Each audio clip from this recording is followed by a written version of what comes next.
ذرا ہمیں غور کرنا چاہیے، کچھ واقعے میں آپ کو بتاؤں گا صحابہ کے بارے میں کہ ان کی زندگی میں بدلاؤ کیسا آیا۔ حضرت ابوبکر صدیق رضی اللہ تعالیٰ عنہ کا واقعہ ہے۔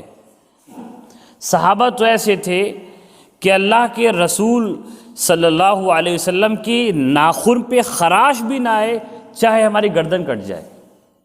سیرت کی کتاب میں ایسا ہی لکھا ہوا ہے، یہی لفظ لکھا ہوا ہے کہ صحابہ ایسے تھے، اللہ کے رسول کے ساتھی ایسے تھے کہ وہ اپنی گردن کٹانا گوارا کر سکتے تھے کہ ہماری جان چلی جائے، لیکن اللہ کے رسول کے ناخن پر بھی، ناخن میں جان نہیں ہوتی، کھرچنے سے تکلیف کوئی نہیں ہوتی، ناخن پہ بھی خراش نہ پڑے۔ ہمیں یہ سوچنا چاہیے کہ آخر کیا وجہ تھی، اتنی محبت کیسے پیدا ہو گئی۔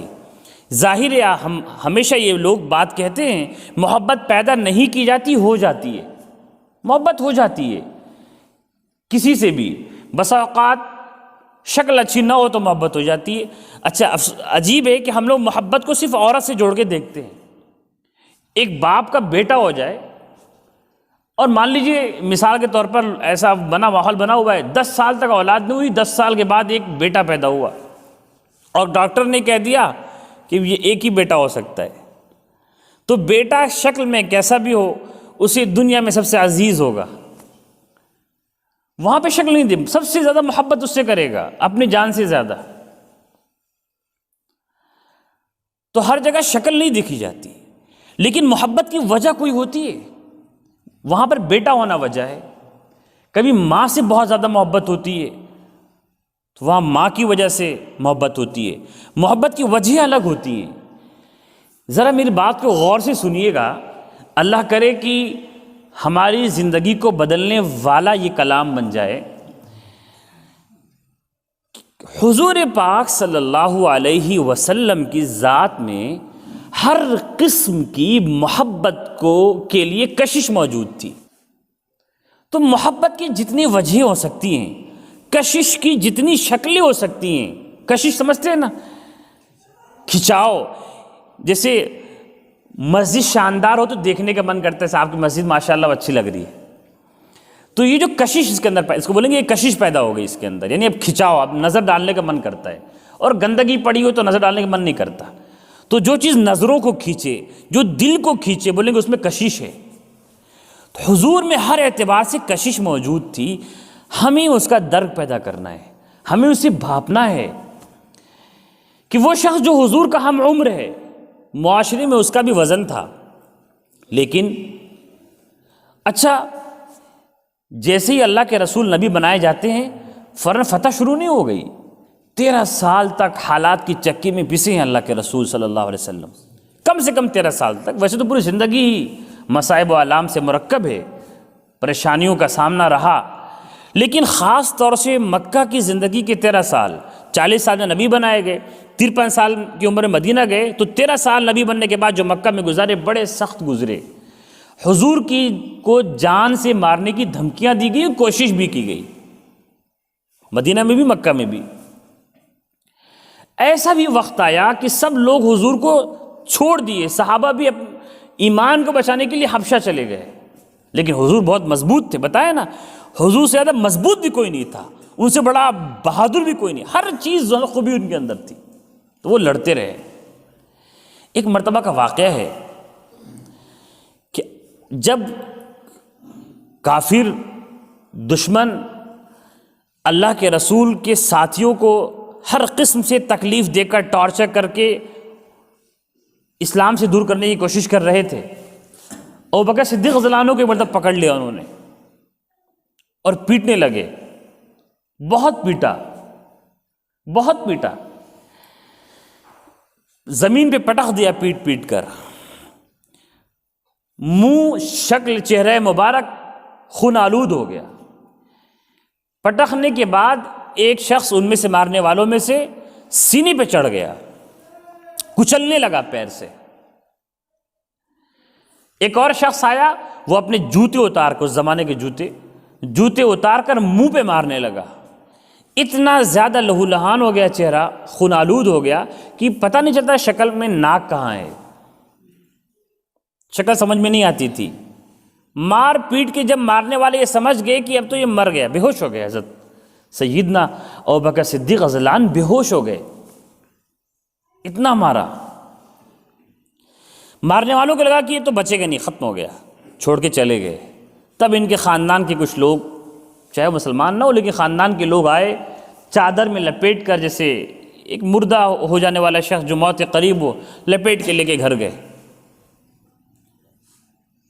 دن گزر گیا، شام تک ہوش نہیں آیا۔ یہ اس زمانے کی بات کر رہا ہوں، مکہ میں جب مسلمان بہت تھوڑے تھے، مسلمان چھپ چھپ کے نمازیں پڑھتے تھے، اس وقت حالات کا تقاضا یہی تھا، تو گھر لے جایا گیا اور بے ہوش تھے۔ آپ سوچیے، میں ابھی باقی کو بعد میں بتاؤں گا، کیا ہم ایسے حالات سہ سکتے ہیں؟ ہم ایسے حالات اپنے دین کے لیے سہ سکتے ہیں؟ نہیں۔ اپنے بال بچوں کے لیے، اپنی جان کے لیے تو سہ سکتے ہیں، مار کھا سکتے ہیں، پولیس والے مار بھی سکتے ہیں ہم کو، لیکن دین کے لیے ہم سہ سکتے ہیں؟ کوئی آدمی ایک لاٹھی مارے اور کہے کہ یہ بات کہہ تو ہم کہہ دیں گے، اپنے دین کے خلاف بول تو ہم بول دیں گے، لباس بدل تو بدل دیں گے۔ تو ابوبکر صدیق رضی اللہ عنہ کو اتنا مارا کہ بے ہوش ہو گئے، اور یہ لگا کہ بس مر گئے۔ گھر گئے اور رات میں ہوش آیا۔ لوگ موجود تھے، کچھ تیماردار خاندان کے، قبیلے کے۔ ہوش میں آتی ہی پانی نہیں مانگا، دوا نہیں مانگی، اپنی طبیعت نہیں پوچھی، لوگوں کو پہچاننے نہیں لگے کہ کون کھڑا ہے۔ ہوش میں آتی ہی پہلا لفظ بولا، ما فعل رسول اللہ، اللہ کے رسول کہاں ہیں؟ بے ہوشی کے بعد جب ہوش آتا ہے تو اپنا خیال نہیں آتا، درد کا احساس نہیں ہوتا۔ زندگی اور موت کے بیچ میں پھنسا ہوا شخص، مر کے جیا ہوا شخص اللہ کے رسول کے حال کو پوچھ رہا ہے، ما فعل رسول اللہ، اللہ کے رسول کا کیا حال ہے، وہ کہاں ہیں؟ کیسی محبت ہے، کیا چیز تھی حضور کے اندر جو وہ دیکھ رہے تھے ہم دیکھ نہیں رہے ہیں۔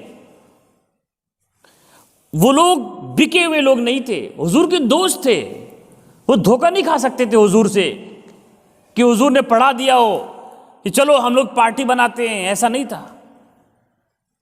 یہ وقت جب کہ موت سامنے تھی، اس وقت حضور کو یاد کرنا، یہ سچے دل سے آواز نکل سکتی ہے ایسے وقت میں۔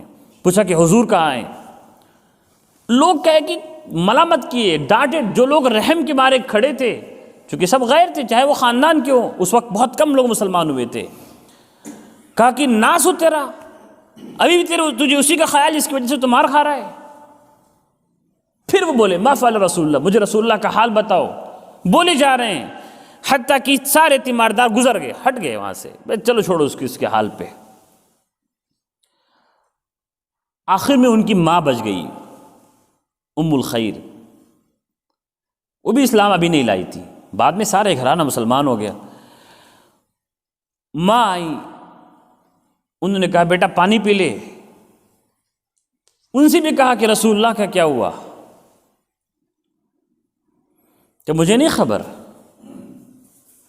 تو ابوبکر صدیق نے کہا رضی اللہ عنہ، اس وقت سارا دماغ دین کے بارے میں کام کر رہا ہے کہ ماں ام جمیل بنت خطاب کے پاس جاؤ، ایک عورت کا نام لیا جو مسلمان ہو چکی تھی، چونکہ چندی مسلمان تھے، مسلمان چھپ کے کام کرتے تھے، راز میں باتیں رکھتے تھے، ہر آدمی کو خبر نہیں تھی کہ حضور کہاں ہیں۔ تو ام جمیل جانتی تھی، مسلمان تھی، مسلمانوں کی جماعت میں سے تھی، اپنی ماں سے کہا کہ ان سے جا کے پوچھ کے آؤ کہ ابو بکر نے پوچھا ہے کہ حضور کہاں ہیں، میاں نام لوگے تو بتائیں گے۔ تو یہ ڈھونڈنے نکلی، وہ ام جمیل ملی ان کو۔ ماں نے جا کے پوچھا کہ ام جمیل، ابو بکر نے پوچھا ہے کہ محمد کیسے ہیں صلی اللہ علیہ وسلم؟ تو وہ کہنے لگی کہ نہیں مجھے نہیں معلوم محمد کون ہے، ابو بکر میں تو نام بھی نہیں جانتی، وہ چھپا رہی تھی۔ کہا مجھے لے چلو ابو بکر کے پاس، تو لے کر آئیں، انہیں بھی خبر نہیں اس واقعے کی۔ ابو بکر صدیق رضی اللہ عنہ کو پیٹا گیا، دیکھتی تو چیخ نکل گئی ان کی، ہائے کیا ہو گیا؟ وہ چیخ کا جواب کیا دیتے ہیں؟ وہ تو بس وہی ان کا پوچھنا تھی، ما فعل رسول یا ام الجمیل، ام جمیل بتاؤ اللہ کے رسول کہاں ہیں، کیسے ہیں؟ وہ تو اپنی دھن سوار ہے ابو بکر صدیق رضی اللہ عنہ کو۔ انہوں نے کہا ابو بکر اطمینان سے رہیے، صحیح سالم ہے، وہ حضور دار ارقم میں ہیں، وہ اسی گھر میں جہاں پہ ہم لوگ بیٹھتے ہیں، مسلمان جہاں اکٹھا ہوتے ہیں اسی گھر میں۔ تو اپنی ماں سے کہا ابو صدیق رضی اللہ عنہ نے کہ ماں میں ایک گھونٹ پانی نہیں پی سکتا جو آپ لے کے کھڑی ہیں جب تک کہ میں اللہ کے رسول سے مل نہ لوں، مجھے وہاں پہ لے کے چلو۔ چلنے کے قابل نہیں ہیں، ICU میں بندہ ہو اس کیفیت میں۔ یہ دونوں عورتیں، ان کی ماں اور ام جمیل رضی اللہ عنہما، وہ اپنے کندھوں پہ ایک مرد کو اٹھاتی ہیں اور رات کے وقت میں اس گھر میں لے جاتی ہیں اور حضور سے ملاقات ہوتی ہے۔ کیا کشش تھی حضور کے اندر جو ہمیں معلوم نہیں ہے۔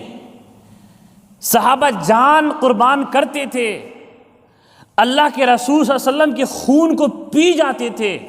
اگر خون گر گیا حجامت کے وقت میں، جو حجامہ ہوتا ہے نا، وہ کپنگ کی جاتی ہے تو خون نکالتے ہیں، علاج ہوتا ہے، تو اس خون کو پھینکتے نہیں تھے، گندا خون ہوتا ہے وہ تو، لیکن اللہ کے رسول کے خون کا گندا نہیں ہے۔ صحابہ سے حضور کہتے تھے جاؤ پھینکاؤ، صحابہ جا کے پی آتے تھے، اللہ کے رسول کا خون ہمارے جسم میں سرایت کر جائے۔